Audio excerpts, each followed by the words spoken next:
So in this first demonstration, I have these two blocks here. They look very similar, they're both black, they're both dark.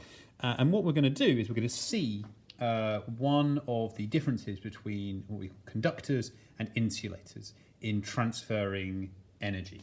So what I'm going to do is these are both sitting at room temperature. They are about 20 odd degrees. And I'm going to put an ice cube on both of them. This is made of a plastic, this is made of a metal. So when I put the ice cubes on them, we're going to see what happens. Before I do that, think to yourself, is there going to be a difference between the way the ice cubes melt? So, let's see.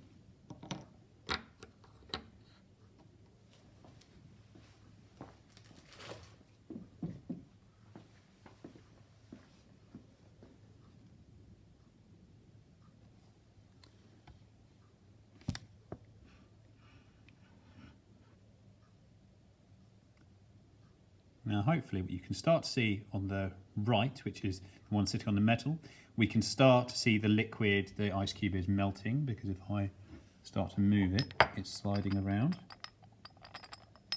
What's the one on the left doing? Nowhere near as much.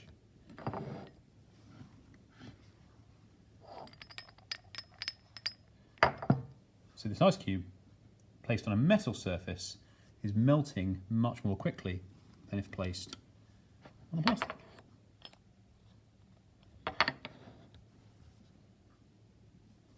Now let's see that again, but with the infrared camera.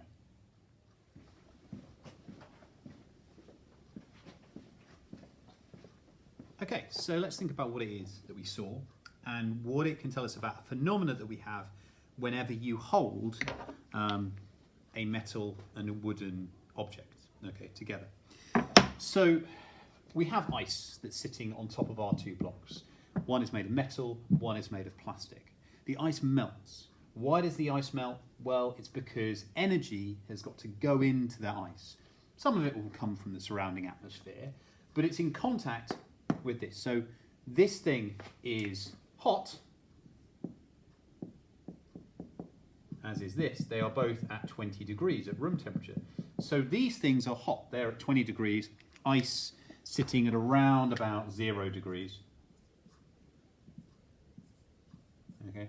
And so one of the laws of thermodynamics tells us that energy is therefore going to go from the hot object to the cold object.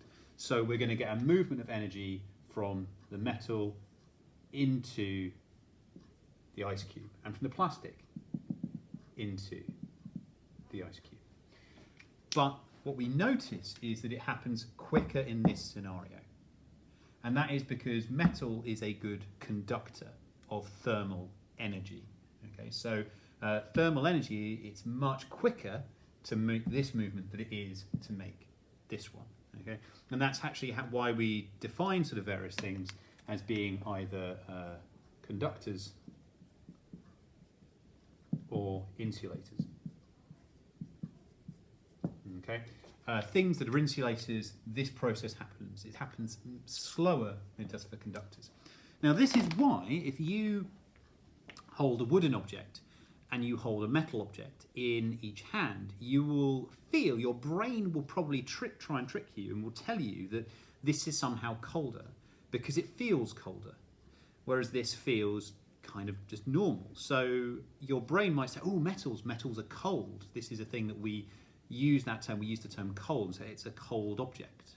Okay, but actually it's not. They're at the same temperature. They've both been sitting in the room. In this scenario, the thing that is warm is my hand. My hand is at 37 degrees. The metal block is at 20 degrees. And so what can happen, or what will happen, is thermal energy will move via conduction from my hand to the metal block, warming the metal block up until it gets to 37 degrees. And because my hand has lost thermal energy, that's my sensation of feeling cold. If I hold an insulator, well, the same process is happening, but much more slowly, to a level where my body is able really to replace any thermal energy that I lose because I'm losing it so slowly to the wooden block. And that's why it feels warm even though they started at the same temperature. And oddly, this one will get to a higher temperature more quickly by being in touch with my hand than this one. Bit of a weird way in which that works.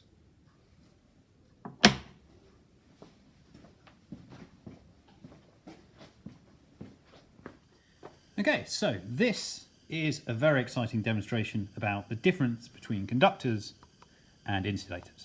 So what is inside here is basically, this is a little cylinder. Part of it is made of wood, half of it. The other half is made of brass. It's a metal, it's also hollow, so you can sort of... where's my camera? Oh, there. See, maybe you would have seen that. And I've wrapped it with paper, and as we all hopefully know, paper burns. Okay? And I've got over there, oh look, it's a... So there's a, yeah, fire, Bunsen burner. So what I'm going to do is I'm going to hold the paper over the Bunsen burner in this, and we're going to see something quite astounding happen that might be a little bit counterintuitive. It's quite difficult doing this in this sort of way. So what we're going to do, put this here. Let's go on to this, that, and let's heat this up.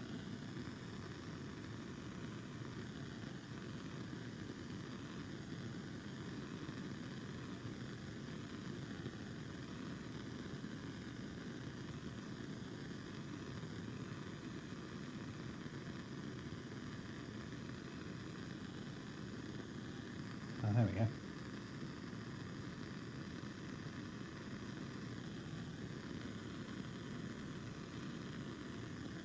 Look at that. Okay. So what's happened is, where is the paper actually burning? You can see there's a line down the middle. There's this wonderful line between where the paper is burning and where it is not. So where it was hottest and where it was cooler. Okay. And that line underneath it is the difference between where underneath it is wood and where underneath it is brass. Okay, now why does it burn? Why does it burn more on the wooden side than on the brass side? Well, what we have is a situation where we're putting heat into this system. So we put this heat into this wooden brass sort of like weird sort of system. If I sort of unfix it. Nope, that's not going to come off very nicely. Under here is brass. Brass is a conductor. So the heat goes into the paper, but then it goes rapidly into the brass, and it shoots down the brass conductor. So it spreads out, okay? And that means that this paper stays relatively cool. On this side, we've got wood. Again, heat goes in, thermal energy goes in, paper starts to get hotter, but the wood is not a good conductor. It does not take, so this end of it still feels quite cold, whereas this end still feels warm. It does not take the heat away from the paper into the wood, so the paper gets hotter and hotter and eventually will start to burn. And what you see is this lovely line between where it's wood and where it's brass. Now, if you put in too much energy, eventually you'll overcome what the brass can do itself, and you do end up heating up. But it's a wonderful little demonstration, because often people kind of think about conductors being about transferring heat to something, and people say, well, if I hold the end of a metal spoon, it ends up feeling warm because... But yes, but you can also think about conductors, about their ability to transfer energy away from something. And this is a wonderful example of the difference between the two. Let's try another similar demonstration involving something incredibly exciting, a paper cup. This is a paper cup. Why do things like paper burn? Well, this will burn in air because it's surrounded, if we heat it up and it's surrounded by air, one of the reasons it will burn is that it's not able to get rid of the energy. So it's, air is a really good insulator. It's a terrible conductor. And so what happens is you end up being unable to get the energy away, which means the temperature will go up until the point eventually where things will catch fire. So just to demonstrate this is something that will happen, let's set this on fire.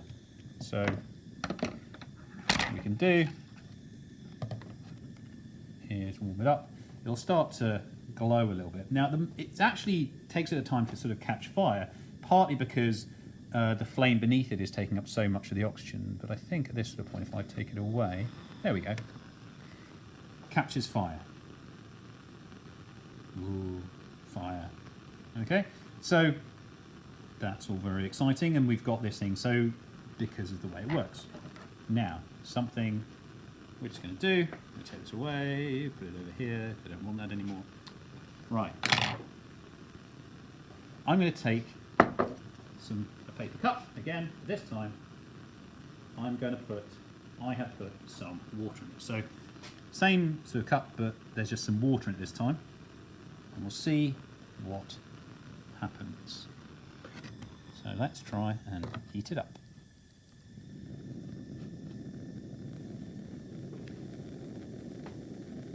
Now this time, what we have is we've got paper, which is still flammable, but now instead of the surrounding insides being air, which is a really bad sort of like conductor, really good insulator, we've now got water. Now water's not a great, water still isn't the best conductor, but it's a heck of a lot better than air is. And we've been looking at this for a while. By this point, the other one was sort of starting to burn. We were starting to see it going brown. But here, we actually have nothing going on at all. You might be hearing the sort of like the hissing because we are obviously heating up water. You can sort of try coming at this from different angles. Let's actually try and see if we can attack this.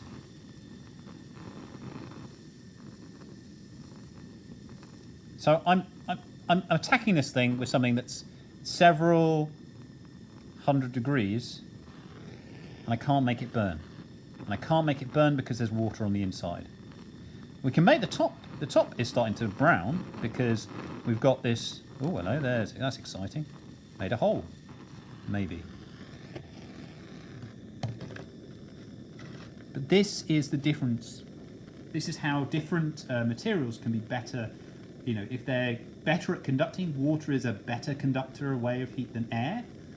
Okay, so we will get conduction from the paper into the water. Water is also a fantastic reservoir of thermal energy. It takes a lot of energy to make a cup of tea. So the water, until the water actually evaporates, this thing is just going to sit there, not doing anything. Even if we attack it like this.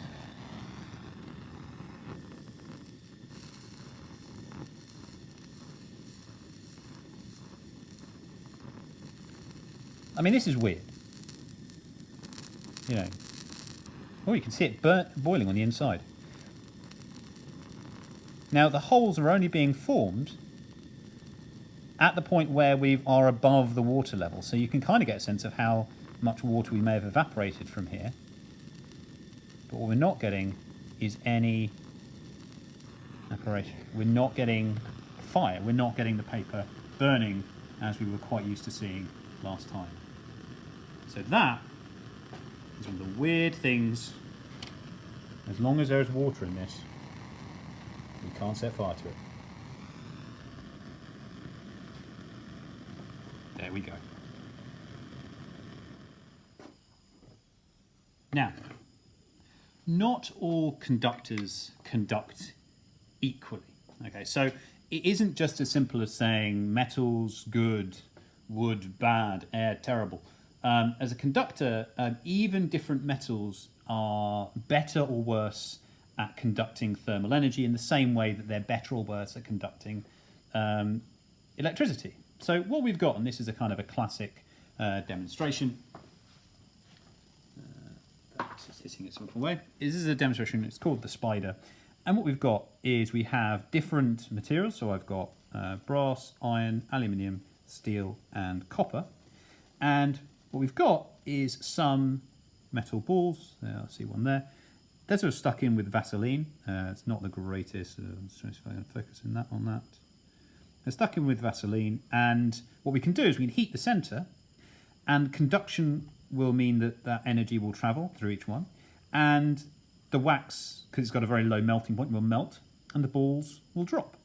Now, if you wanted to make this a perfect experiment, you'd need to make sure that you had the same amount of wax on each ball. That's quite hard to do, so we haven't managed to do that. But we can give a nice sense of the different rates at which things might drop. Now, without understanding the deep set properties of these things, it's actually very difficult to be able to just predict which one it is. Otherwise, it just shows little more than a guess. But brass, iron, aluminium, steel, or copper. Which one do you think is the best one? Well, let's find out. Final thing. And let's go.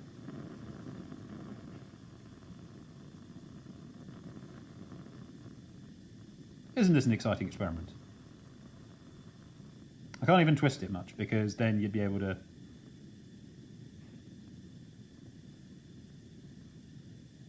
Ooh.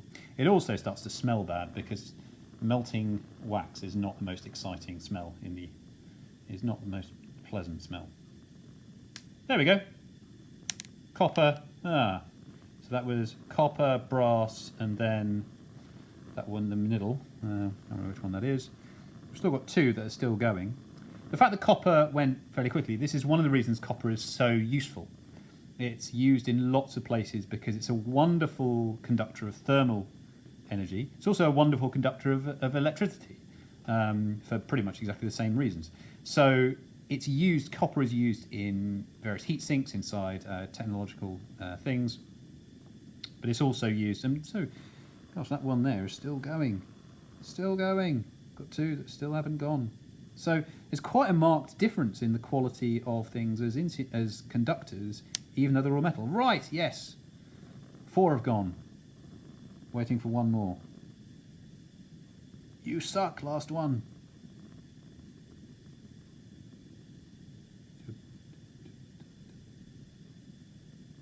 Really? You still going? How depressing. Let's give you help. Even that did not... There we go. So we went with this. So just in order, we had copper, then brass, aluminium, and then it was iron, and then steel. 5 different metals, but 5 different rates at which they conduct. You don't need to remember the orders of good to bad conductors as far as their metals, but it's just a nice demonstration of the fact that they will not all conduct at the same rate.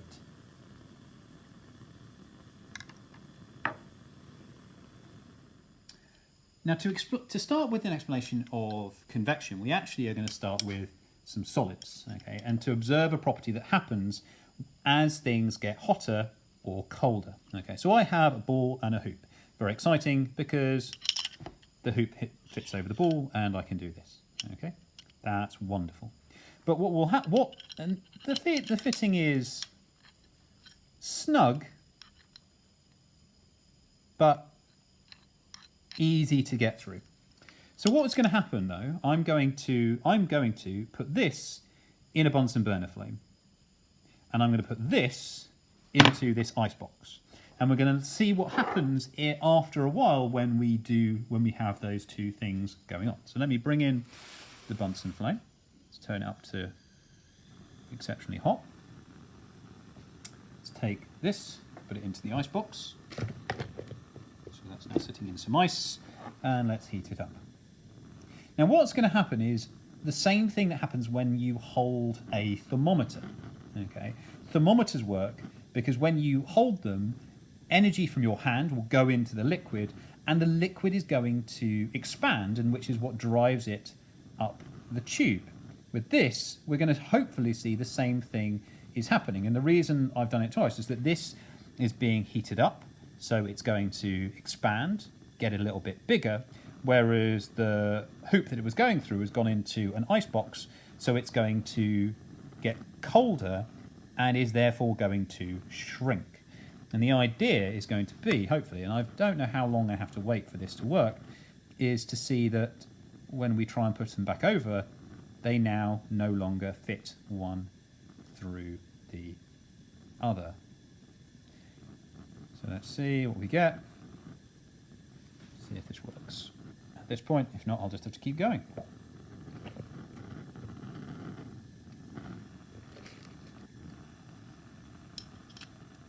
There we go. Okay, so that had to apply a lot of force to get that through. And that's because one of them got bigger and the other one got smaller. So let's So I'm doing that, seeing how much I can get that through.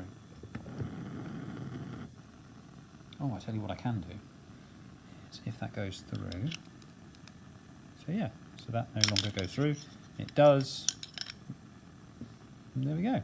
So it's kind of now more snug and hold it, and as they warm up or cool down, you can do that. So if I do that over there, if I now do this and heat this up, try and make it expand again,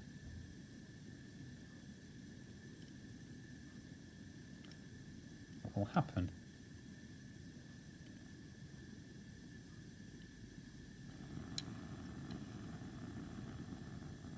Hopefully is will it go back through?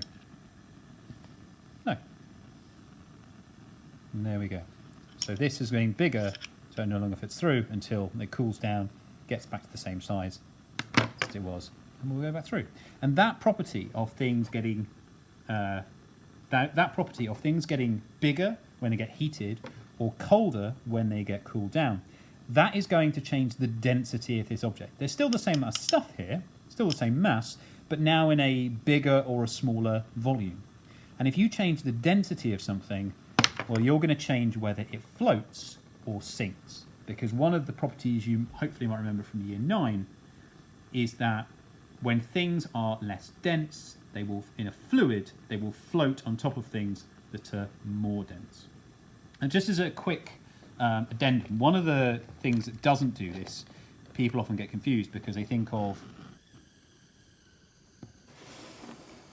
water and think of ice, and they say, but ice, when water cools down, it turns into ice, and ice is less dense, so it seems to break the rules. But in that case, we are turning into, there's something to do with the actual chemistry of how water behaves, which is frankly wonderful, and you should go and bother your chemistry teachers about it. But also, you are changing the state of that. Okay, so this is, if you change the states of things, then you are going to have slightly different things. But water is a wonderful exception to these rules, that when you change it from a liquid to a solid and cool it down, in that transition from a liquid to a solid, it actually becomes less dense, which is why ice will float on liquid water. And there we go. But this property is what's going to allow us to explain convection. So, the humble tea light, a source of light, but more importantly, a source of thermal energy. As you might remember, the efficiency of candles is about 90%. No, that's bulbs. A large amount of the energy that they give off are going to be given off via heating rather than via light. So there's a lot of energy sort of encased with this. And how is that energy sent around into the room? Well, obviously you can see it. There's going to be some radiation. There's going to be something, but the predominance of this is convection. So setting up convection currents, and the convection is the way in which energy is moving through liquids and also gases. Now, you can't see anything at the moment, but you can feel it. If you take something like a candle, if you've got a candle at home, you can do this, but just obviously don't burn yourself.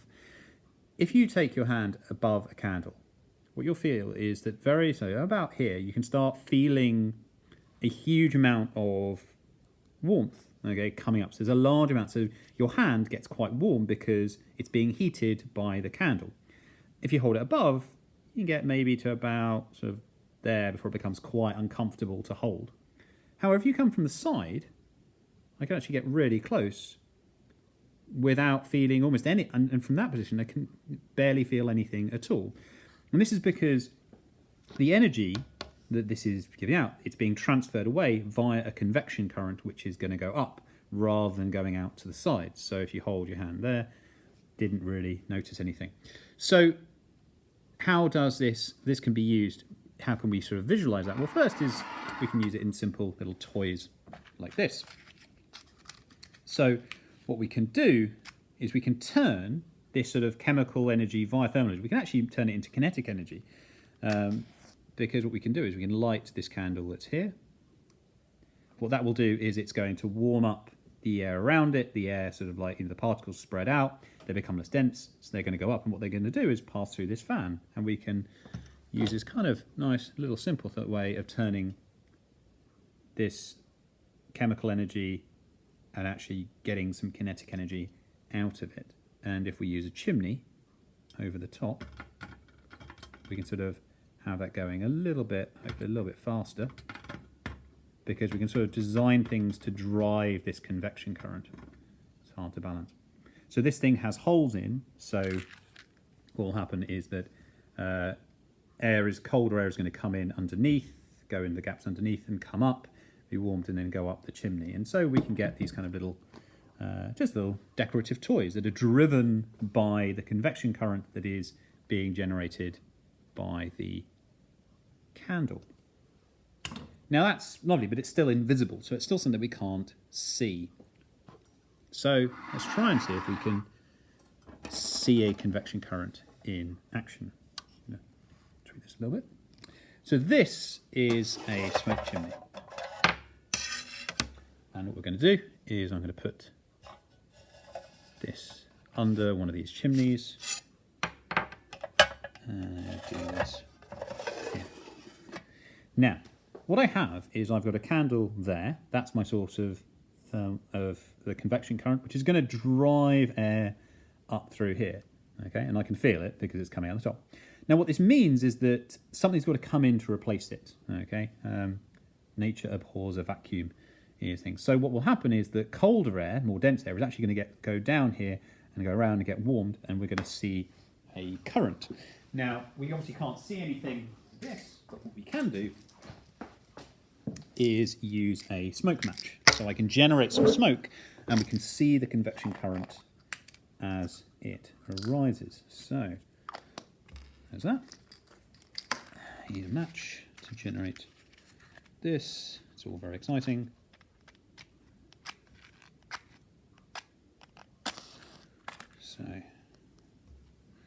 So I can generate some smoke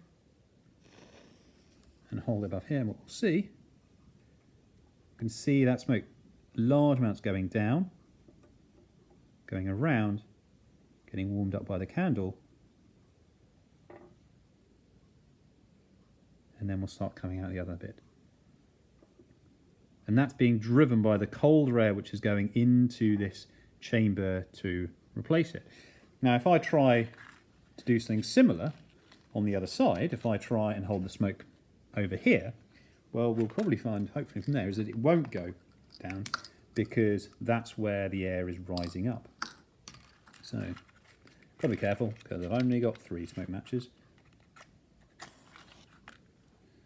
So if we try something similar, we hold it above here, we find it won't go down at all. So here, only going up, but here we can see the convection current, and we can see the colder, denser air going down and swirling around, but here, only upwards.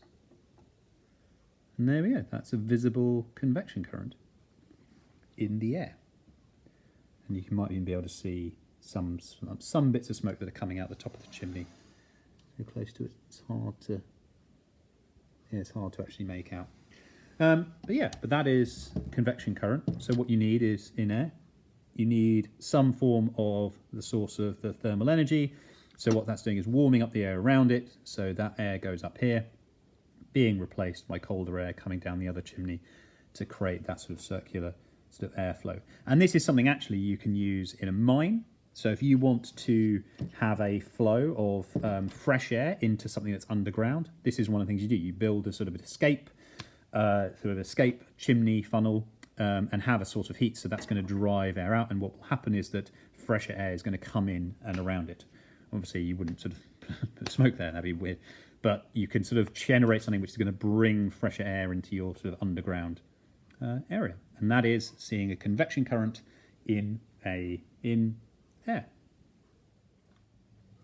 Now, convection is something that's quite tricky to observe in the real world because the 2 places where it occurs in large quantities are in the air around you, which you can't see a lot of the time, or in water. And again, you can't see the particles in the water. I mean, you can see the water, the liquidy thing that's in there.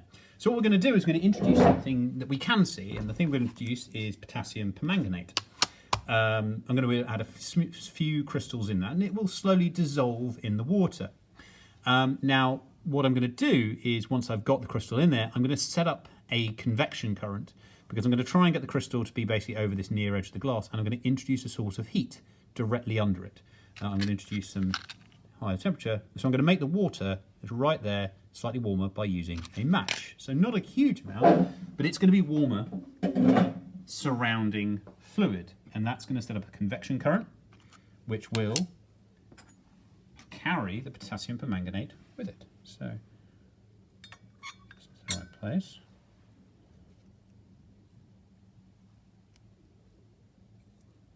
So there's our crystals held there.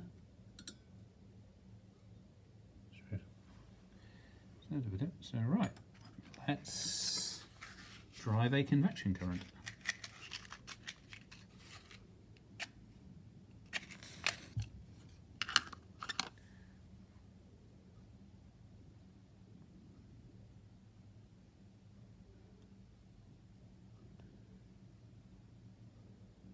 Now hopefully what you're seeing there is you're seeing that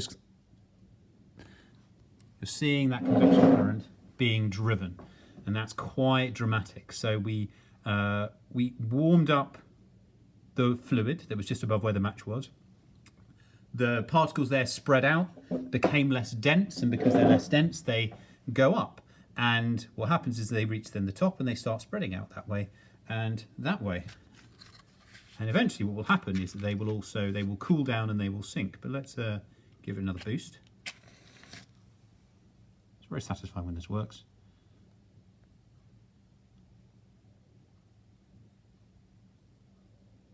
There we go. Setting up another sort of beam, and there we go. So you can now see that is the warmer, higher temperature fluid that's going out, and it's going around and creating these wonderful sort of like convection current patterns that we can see, because the potassium permanganate crystals, and as they dissolve, that fluid is following it around.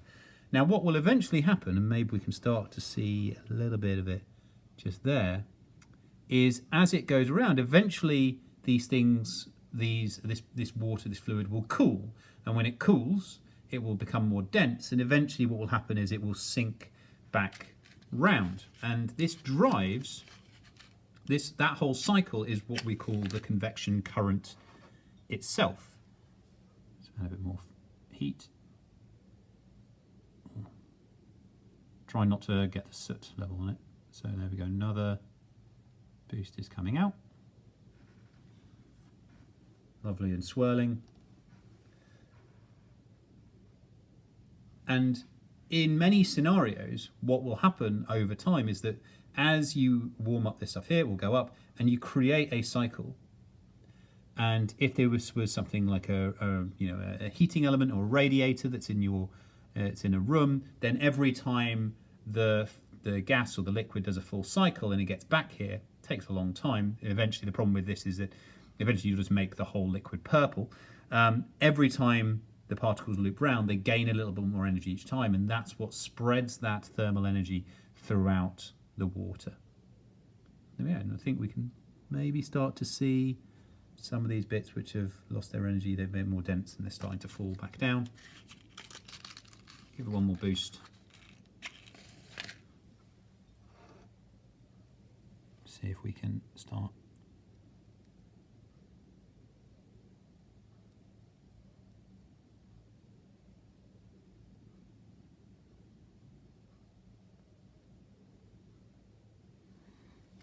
So as you can see, every kind of new layer of warmer liquid is going to come up on the top, and it's going to push down these next layers. So everything is driven by this stuff going up, spreading out.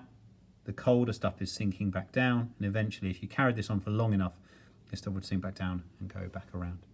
And that's a convection current, and that is how thermal energy is moved around inside a fluid, and by fluid it's either a liquid or a gas, because the particles are free to move around inside them, taking their energy around.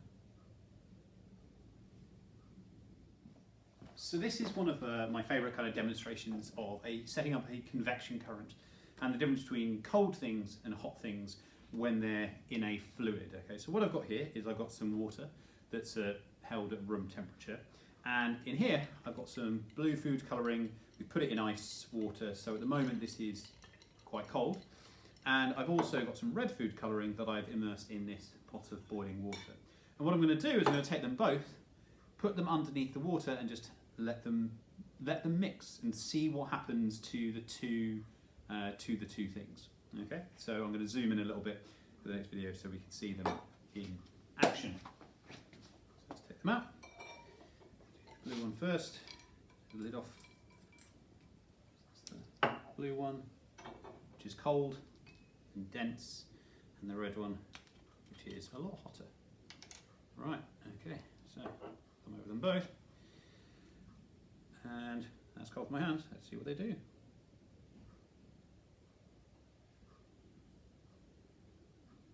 So hopefully you can see a very big difference with the blue liquid is shooting down towards the bottom, whereas the red, which is warmer, if I leave them like this, the red one will actually enable the liquid to go upwards, so we're getting red colours, so the warmer stuff is going to the top, blue is going to the bottom. Even at this point, what actually happens is the blue one doesn't come out of the bottle at the moment because it's so dense it's to the bottom of the bottle. So put them back sideways again. Slight annoyance with the red one is it cools down very quickly, so it becomes basically the same temperature as the rest of the water. But the blue one, you can see that sinking down quite dramatically.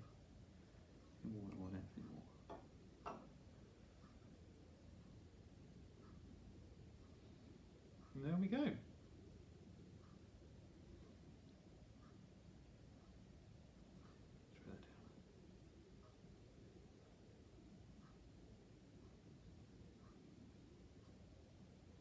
There's our blue layer all the way down to the bottom.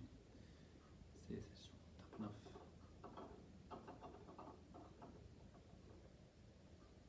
Ooh. Let's re-submerge this one.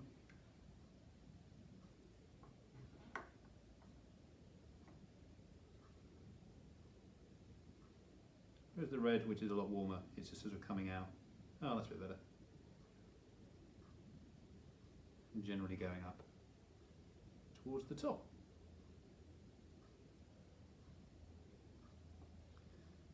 There we go. Ooh.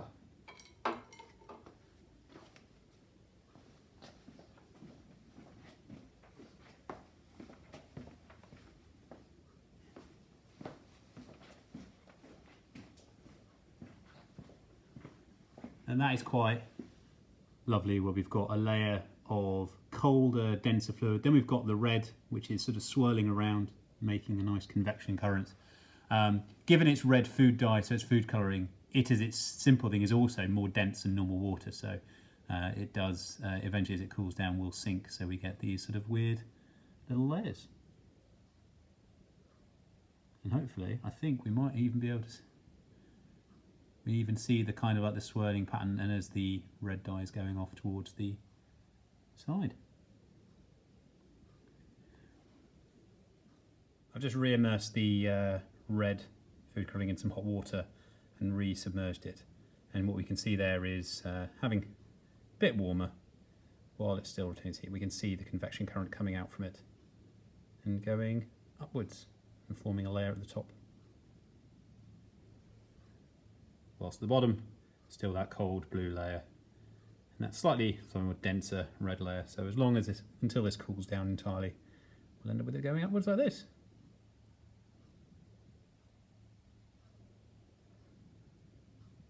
Convection.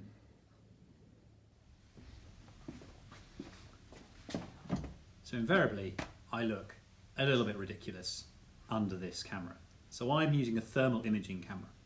And what that's doing is it's detecting infrared radiation from my body, okay, different amounts from different parts of my body, and that's going to a camera which is next to a normal standard camera. And those images are kind of combined to try and generate this weird thing that you're seeing right now.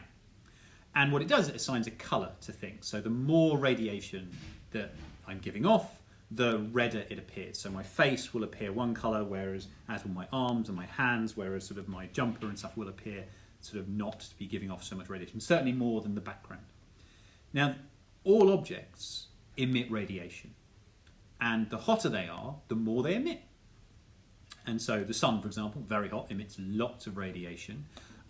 So that is the predominant method by which we get energy through the vacuum of space to us. Energy cannot get to us from the sun via conduction or convection because there is no solid pipe connecting us, and there's no particles, not enough particles in the vacuum of space to generate an effective convection current. So we rely on radiation. And what we're going to look at is how we can affect the amount of radiation that objects will either give off or will absorb, because that kind of allows us to design things either to be able to put more radiation out if we want them to give off their heat, or to not do that if we want them to sort of stay warm and things like that. So that's how one of the things, and that's colour dependent. We're going to look at a few examples of how that works in both sort of directions and so on and so forth. The infrared camera is a little bit weird, but you can't see infrared radiation with your eyes, so we're kind of reliant on it. So let's have a look at our practicals.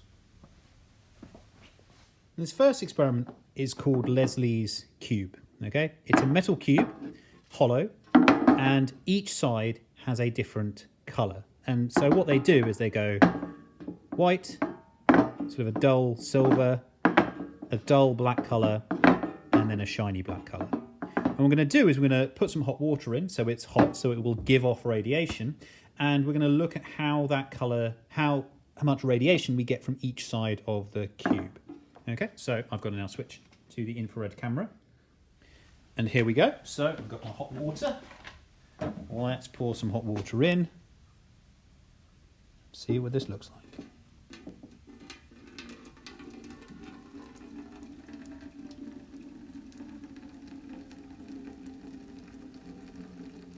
Now you'll see actually inside, you can actually see where the water level is.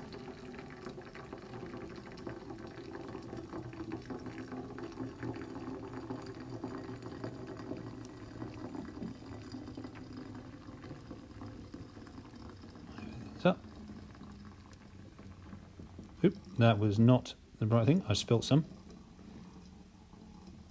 Right, okay. So you can actually kind of see where the hot water is, but if we go around the cube, we will see that not all sides are emitting the same amount of radiation equally. So, okay.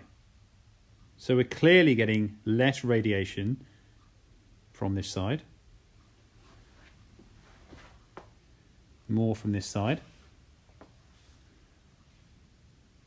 and from this side. Let's go around it.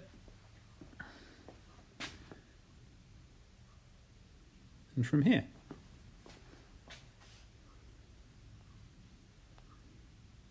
And that side there, that is the silvered side. So the silvered side of this is giving off less radiation. So our camera is detecting less from that than it is from the other parts. Now what's somewhat a little bit disappointing is that we're not detecting, possibly because we're not sensitive enough, well, we're detecting it a little bit. You can probably hopefully see that this here is getting a maximum temperature. It thinks it's around about 88.3 degrees. It's making that estimation based on how much radiation it's detecting. Whereas on this side, it's detecting a slightly cooler temperature. This is the white side. So it is, theoretically, it's looking a little bit less than this one. But this side here, absolutely wonderful.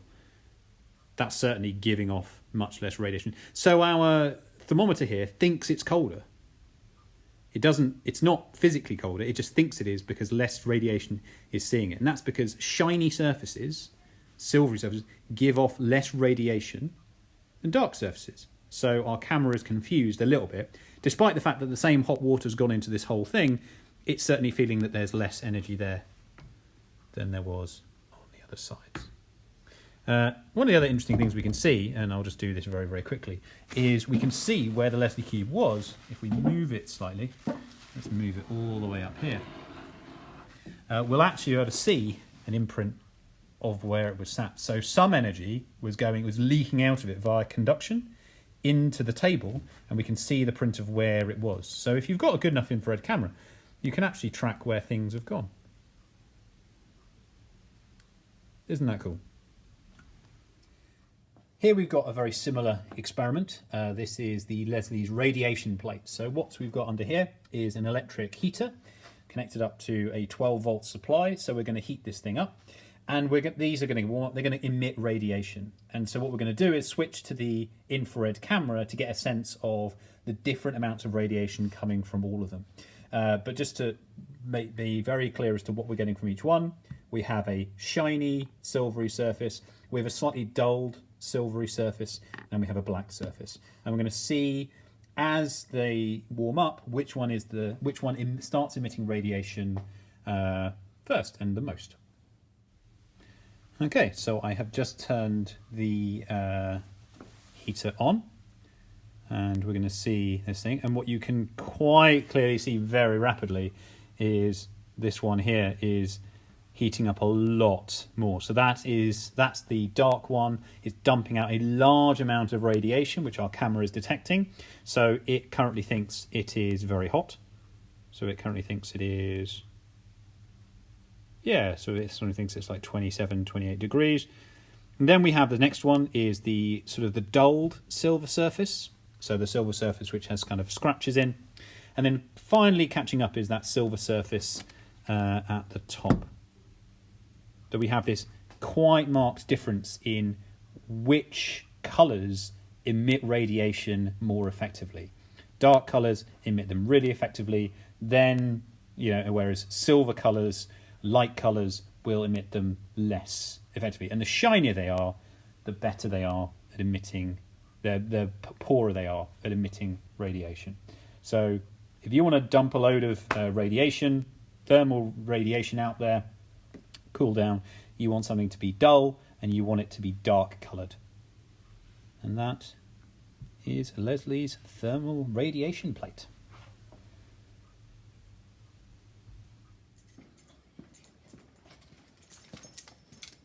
Now,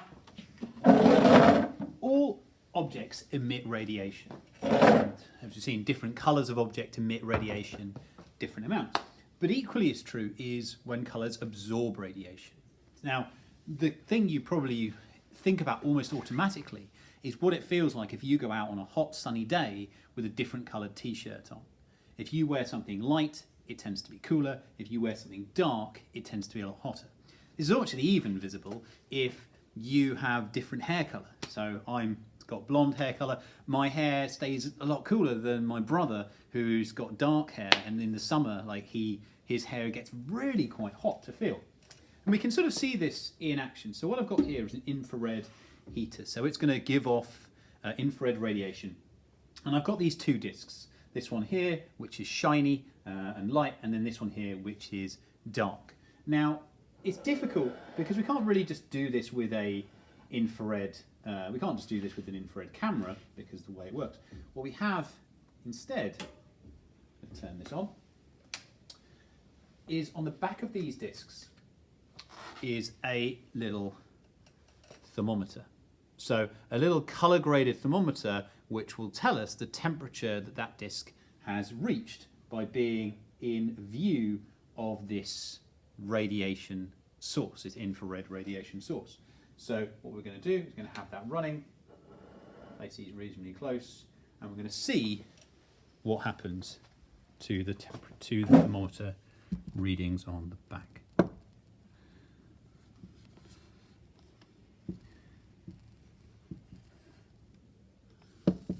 Need to make sure that I'm in the right place.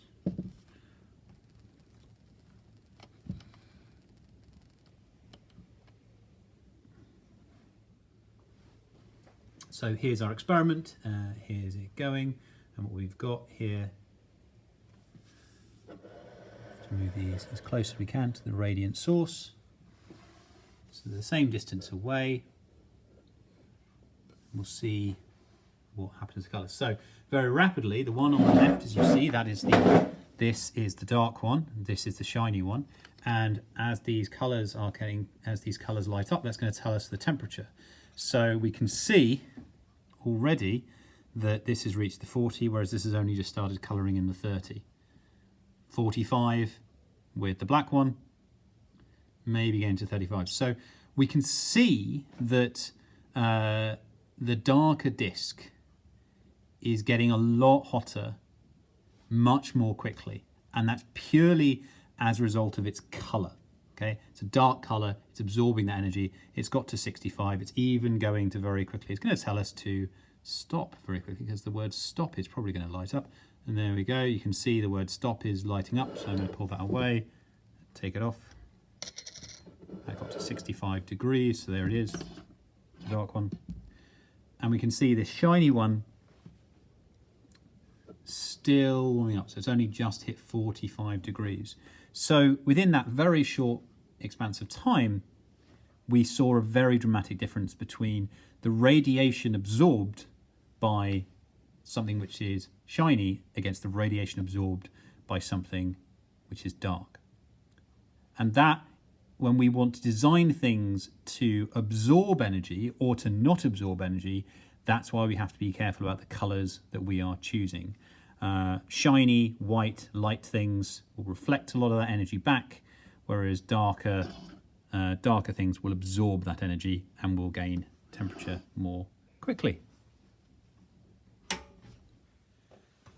One of the things about radiation is that everything emits radiation. The moment an object becomes hotter than its surroundings, it puts out more radiation than it's taking in.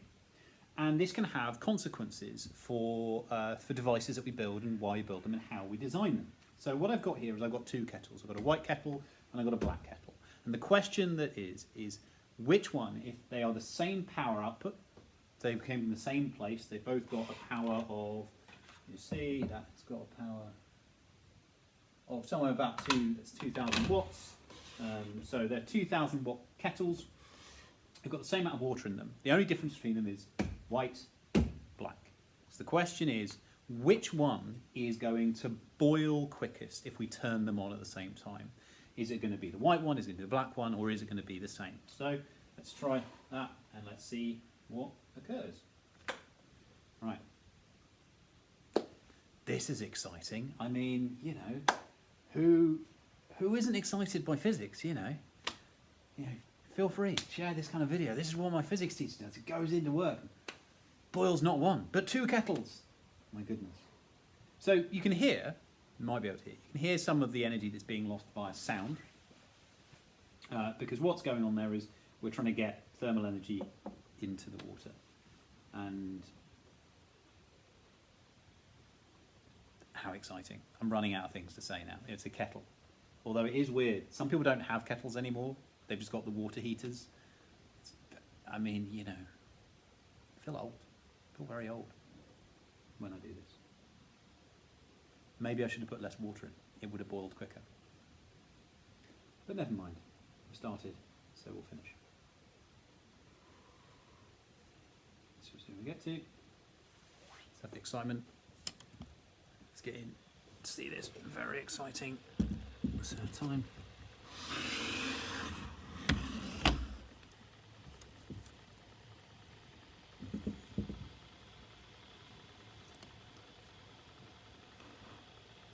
So we'll notice when they finish because they will click up.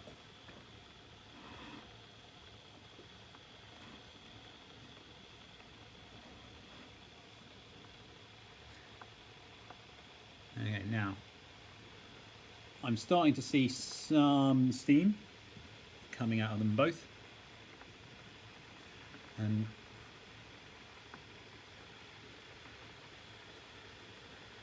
what you might start noticing is that a lot more is coming out of this one than starting to come out of this one.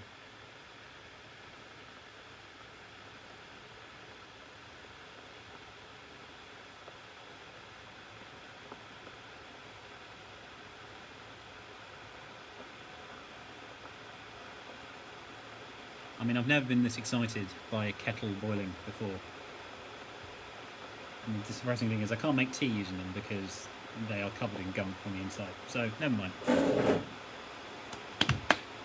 Let's go. Come on.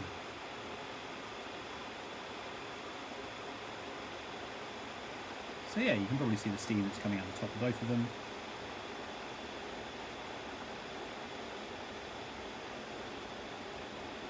Always change your mind. Now we're getting to the point which, if you know kettles like I know kettles, we're getting close, and you can see the liquid is now boiling inside the white one. And let's see what happens. One. Okay, so that's one gone. The white one is gone.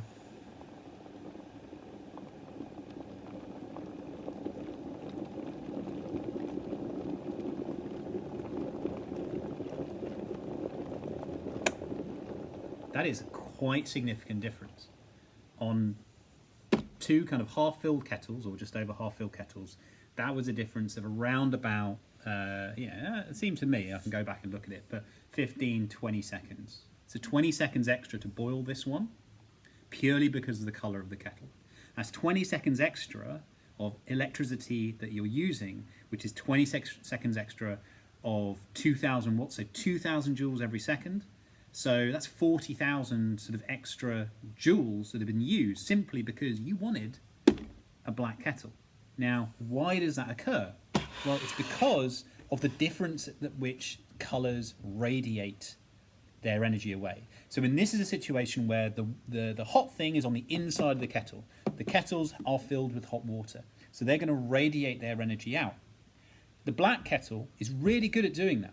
So it is dumping energy into the air around it via radiation, so into sort of the surroundings via radiation, much, much, much more effectively than this one. But the thing is, we don't actually want that to happen. We want the energy to be maintained inside the kettle. We want the kettle to hold on to that thermal energy because we want the water to get hot. And so what we have in this scenario is something where often people design things the wrong way around. They paint things like this, or they have things in a certain colour because they have a preference in that way. But this is the difference of radiation due to colour being put out, and it's one of the most sort of like impressive, it's straightforward but quite a nice, impressive little demonstration. Now, if you examine things wherever there's an attempt where you want to get rid of energy via radiation, and that's something you want to happen, tend to be colouring things in black. So radiator fins inside a computer system, or something where something's going to get very, very hot, dark colours. That's what they use because they want to dump that energy out as effectively as possible. If you want to design something to not do that, you're using light colours. And there we go.